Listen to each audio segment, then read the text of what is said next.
दोस्तों, welcome back to my channel math challenge Avon.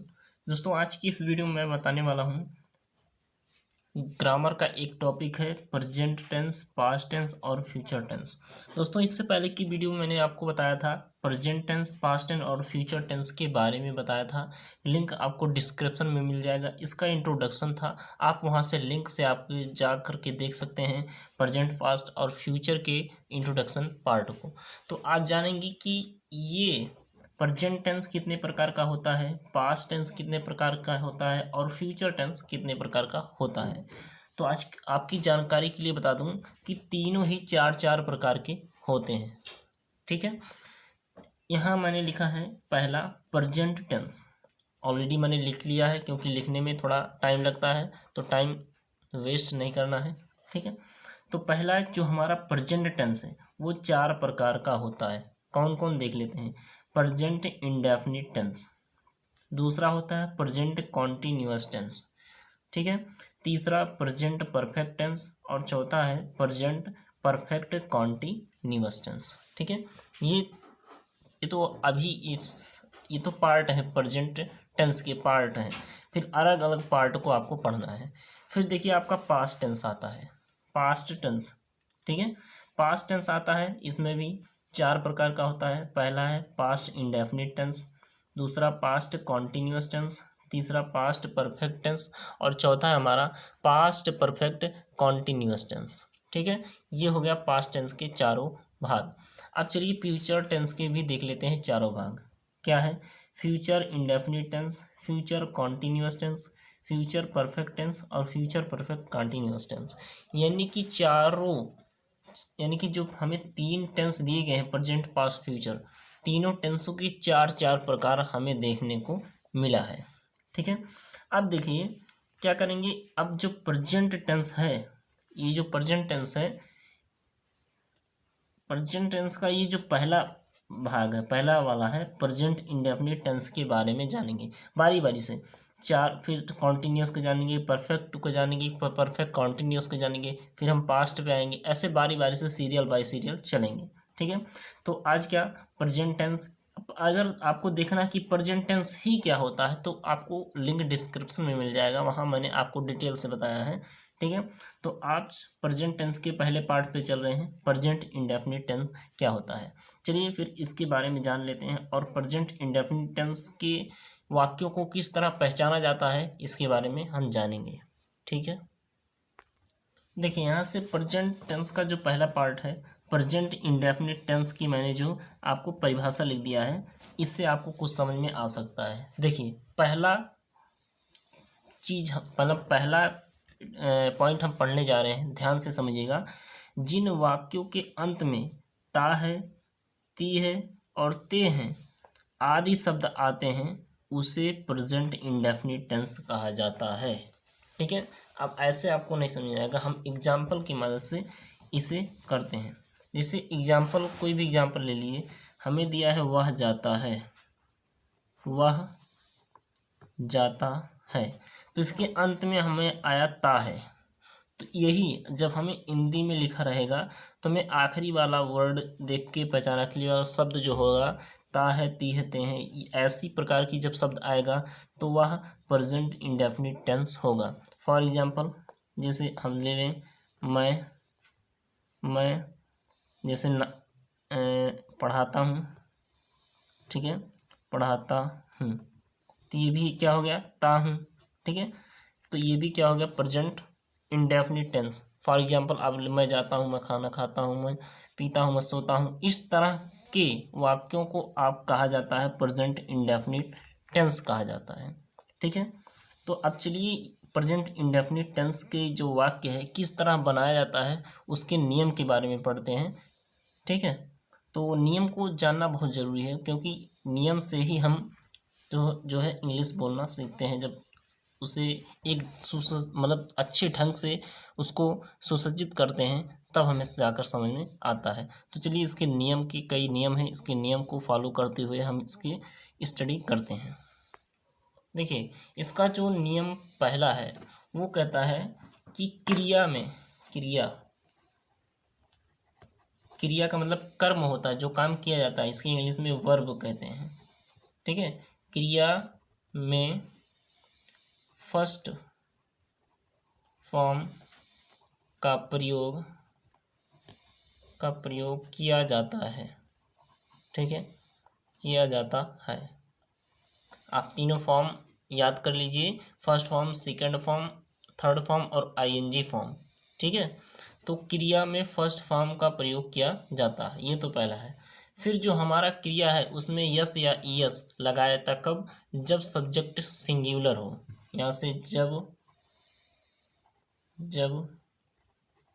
Subject क्या हो, सिंगुलर। सिंगुलर का मतलब क्या होता है, एक वचन हो, तब क्रिया में यस या ईएस लगाया जाता है। ठीक है, क्या, जब सब्जेक्ट सिंगुलर यानी कि एक वचन हो तो तब क्रिया में यस या ईएस लगाया जाता है। ये हुआ हमारा दूसरा नियम। ठीक है, अब इससे जो फार्मूला बनेगा, फार्मूले को भी हम रखेंगे।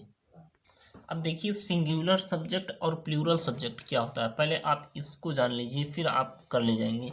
सिंगुलर सब्जेक्ट में जैसे हमारा आता है ही, गर्ल के लिए सी, इसके बाद हमारा इट, इस प्रकार के सिंगुलर सब्जेक्ट हैं। प्लूरल में जैसे आता है आई, ठीक है, वी, दे, ठीक है, यू, इस तरह के हमारे जो आते हैं वो हमारा होता है प्लूरल सब्जेक्ट, ये सिंगुलर सब्जेक्ट होता है। अब देखिए इसमें जो हमारा फॉर्मूला होगा वो होगा सब्जेक्ट, ठीक, प्लस वर्ब की फर्स्ट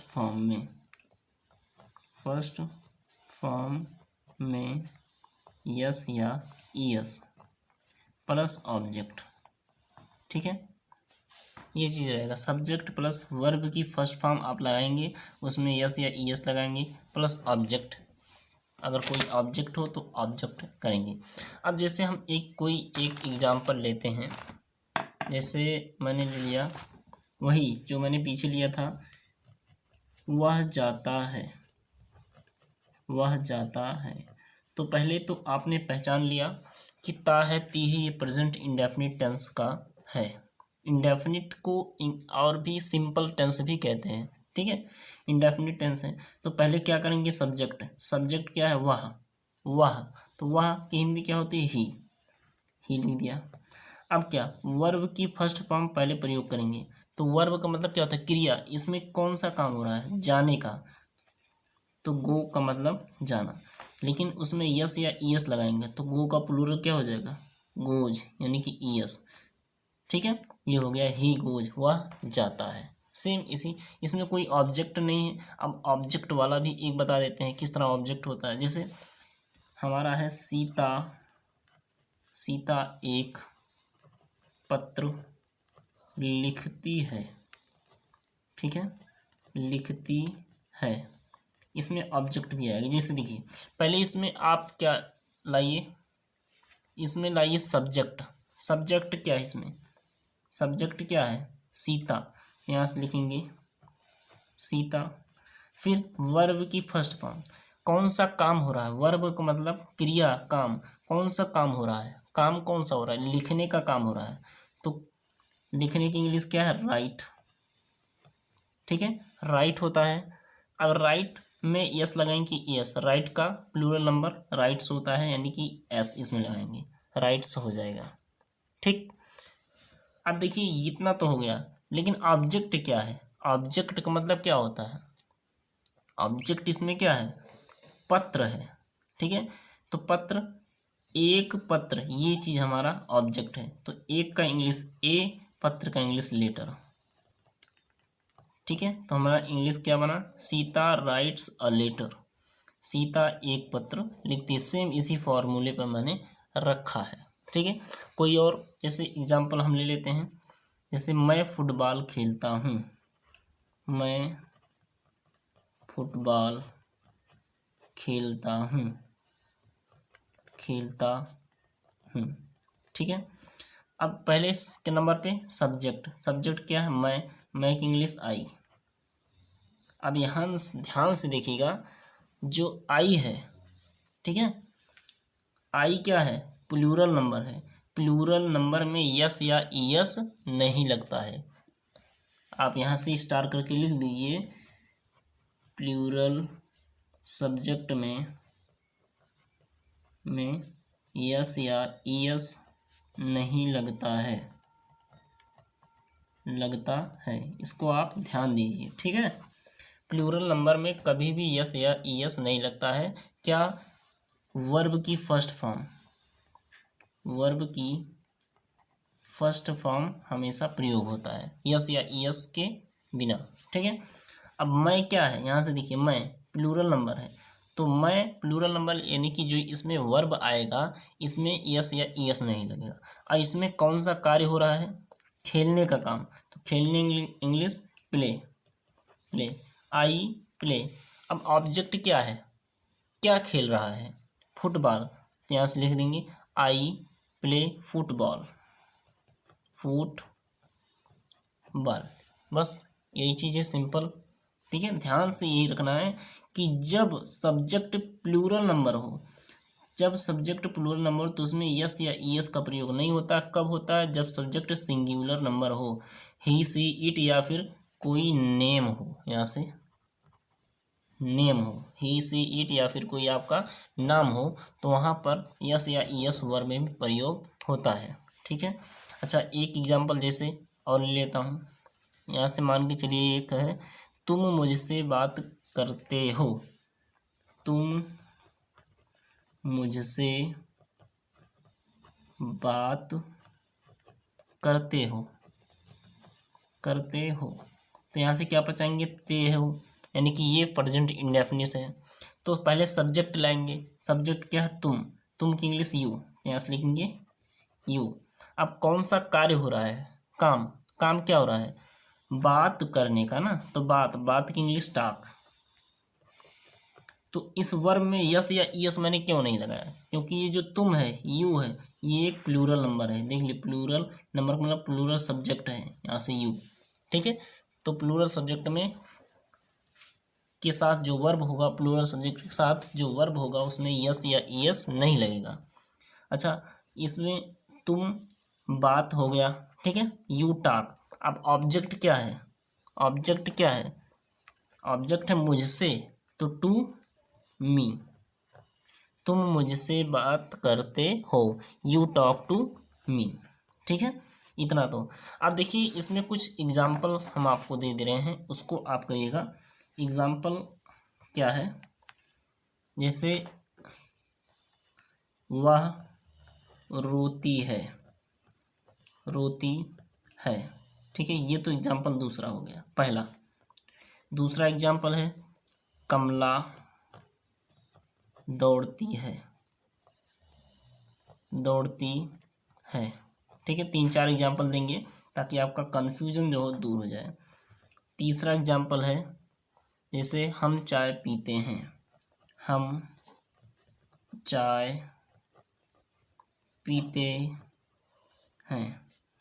ठीक है। चौथा जैसे हमने दे दिया, राम और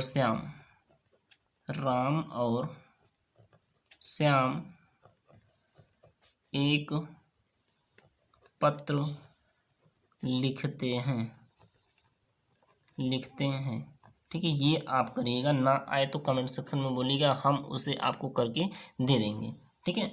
एग्जाम्पल को हल करने से हमें जो नियम को ज़्यादा नहीं पढ़ना होता है, नियम ऑटोमेटिक हमें याद हो जाता है ज़्यादा से ज़्यादा सवालों को हल करने से, ठीक है। तो इतना रहा, ये प्रेजेंट इंडेफिनिट टेंस है, ठीक। अब चलते हैं प्रेजेंट इंडेफिनिट टेंस ही, ये तो पॉजिटिव था, अब निगेटिव में चलेंगे, ठीक है। अब क्या करेंगे, निगेटिव में चलेंगे, क्योंकि इसमें जितना भी हमने वाक्य लिखा है, इसमें कहीं भी नहीं का शब्द नहीं है, ठीक है। तो ये जो हमने बताया ऊपर, ये क्या था, पॉजिटिव था। अब जो वाक्य आएगा वो निगेटिव आएगा, यहाँ से जाएगा ये प्रेजेंट इंडेफिनिट टेंस, ठीक है। प्रेजेंट इंडेफिनिट टेंस है लेकिन क्या है, निगेटिव है, ठीक है, निगेटिव है। ये ऊपर वाला पॉजिटिव था, ये निगेटिव है। सेम वही चीज़ रहेगा, बस क्या होगा इसमें, ध्यान से पढ़िएगा। रूल नंबर फर्स्ट सीधा बता रहे, रूल नंबर फर्स्ट क्या है, सिंगुलर सब्जेक्ट के साथ, सिंगुलर सब्जेक्ट के साथ सहायक क्रिया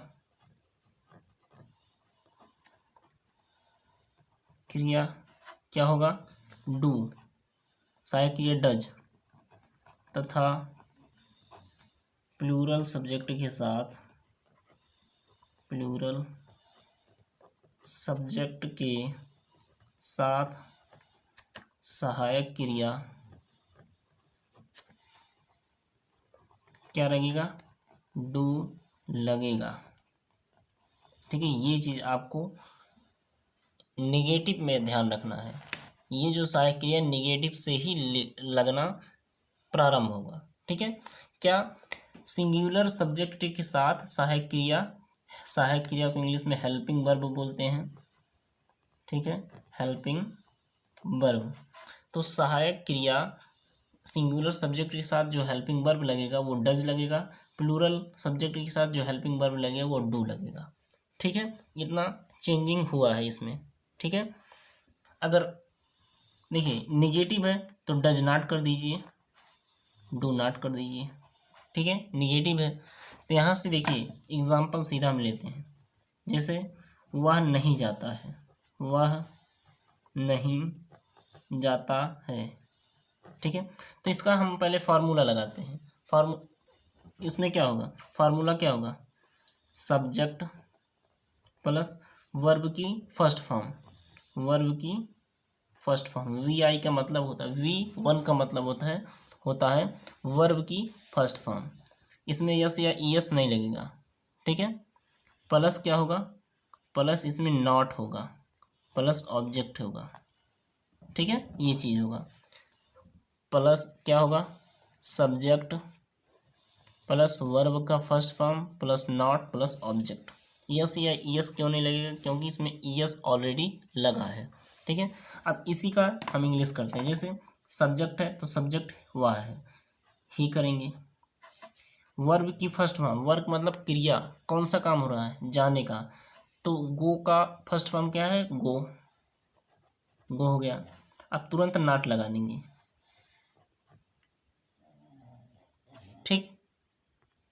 अब देखिए प्रेजेंट इंडेफिनिट टेंस का जो निगेटिव वाक्य होगा वो देखिए, निगेटिव वाक्य में भी कुछ रूल हैं, उसको भी ध्यान रखिएगा, ठीक है। रूल क्या है, सिंगुलर सब्जेक्ट के साथ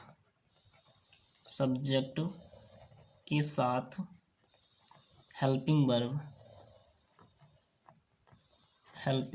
वर्ब का मतलब सहायक क्रिया, हेल्पिंग वर्ब के साथ देखिए सिंगुलर सब्जेक्ट तो ये लगेगा हमें डज नॉट, ठीक है।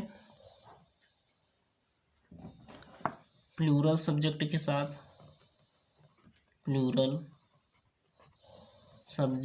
साथ क्या होगा, हेल्पिंग वर्ब क्या लगेगा, हेल्पिंग वर्ब क्या होगा, डू नॉट, ठीक है, डू नॉट, ये चीज़ हमें लगेगा, ठीक है।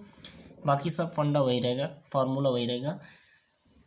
सिंगुलर सब्जेक्ट के साथ चूंकि निगेटिव है, helping verb do not does not, और प्लूरल सब्जेक्ट के साथ हेल्पिंग वर्ब डू नॉट लगेगा, ठीक है। जैसे इसमें हमारा फार्मूला क्या बनेगा, पहला तो सब्जेक्ट रहेगा ही, ठीक है, सब्जेक्ट प्लस आपका रहेगा डू नॉट या फिर डज नॉट, दोनों में से कोई भी प्रयोग कर सकते हैं, लेकिन सिचुएशन के अनुसार। जब सिंगुलर सब्जेक्ट रहेगा तब डज नॉट, जब प्लूरल सब्जेक्ट रहेगा तब डू नॉट। फिर प्लस में क्या रहेगा, हमें प्लस में रहेगा नॉट हो गया, अब प्लस में ऑब्जेक्ट, ठीक है, प्लस में ऑब्जेक्ट, ये चीज़ हमारा फार्मूला हो गया। ठीक है, अब चलिए हम सीधा एग्जाम्पल में चलते हैं। एग्जाम्पल जैसे वह नहीं जाता है।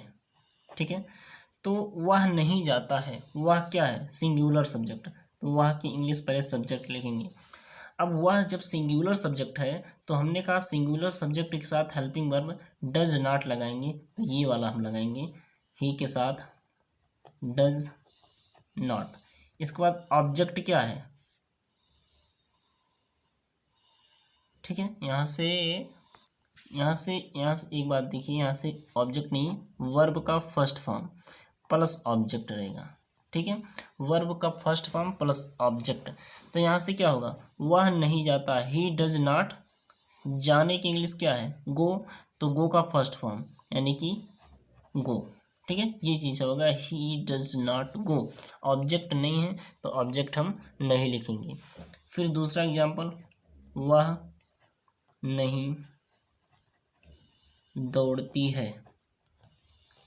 ठीक है, आप देख लीजिए प्रेजेंट इंडेफिनिट टेंस है लेकिन इसमें नहीं आया है, तो ये प्रेजेंट इंडेफिनिट का नेगेटिव है। ठीक है, अब वह की इंग्लिश आप ही लिखेंगे, लेकिन एक बात ध्यान से, ये लड़की है तो लड़की के लिए वह सी लगता है, SHE, यहाँ से सी सिंगुलर सब्जेक्ट है, सिंगुलर सब्जेक्ट के साथ डज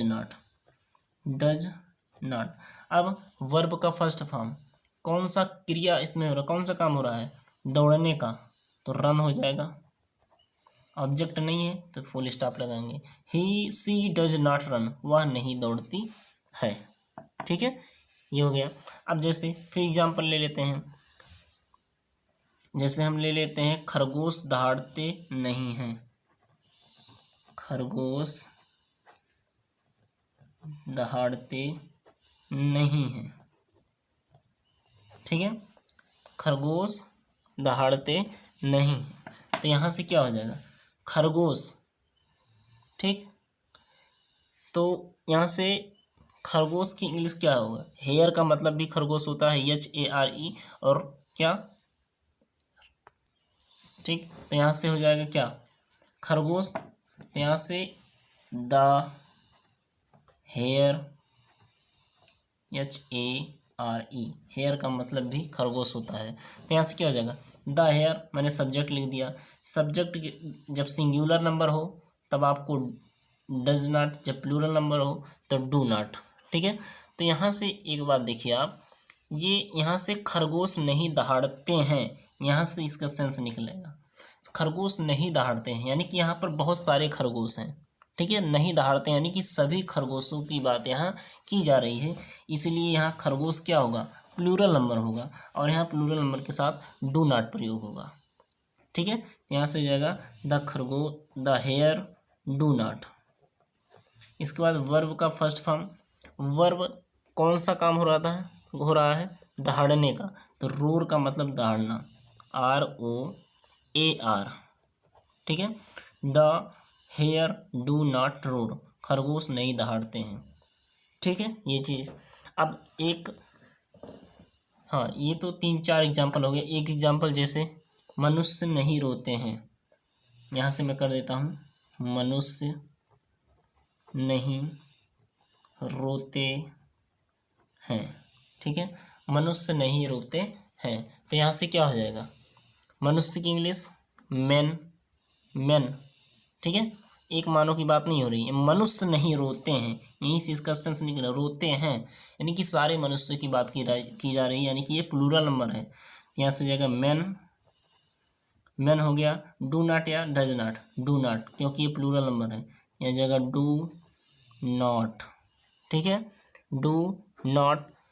रोने की इंग्लिश, वर्ब की फर्स्ट फॉर्म प्रयोग करेंगे तो वीप का मतलब रोना, weep, he do not weep. ठीक है, ये चीज़ आपका हो जाएगा। तो इस वीडियो में मैंने बताया प्रेजेंट इंडेफिनिट टेंस का पॉजिटिव और नेगेटिव, और सभी जितने तीनों टेंस प्रेजेंट पास्ट फ्यूचर के जितने भी प्रकार होते हैं उनको भी मैंने बताया। ठीक है, तो एक अच्छे ढंग से इन दोनों जो टेंस मैंने पॉजिटिव निगेटिव और सभी जो प्रकार उसकी बताएं, उसको आप ज़रूर ज़रूर ज़रूर उसको ध्यान से पढ़िएगा, ठीक है, और एक अच्छे ढंग से तैयार कीजिएगा, ठीक है। तो आज की वीडियो में बस ये 2 ही टेंस मैं कराऊंगा, ठीक है, 2 ही पॉजिटिव निगेटिव। तो अगले वीडियो में हम इंट्रोगेटिव और इंट्रोगेटिव निगेटिव कराएंगे, ठीक है। तो अगर वीडियो पसंद आई तो लाइक और सब्सक्राइब जरूर कीजिएगा। मिलते हैं एक नेक्स्ट वीडियो में, तब तक के लिए जय हिंद।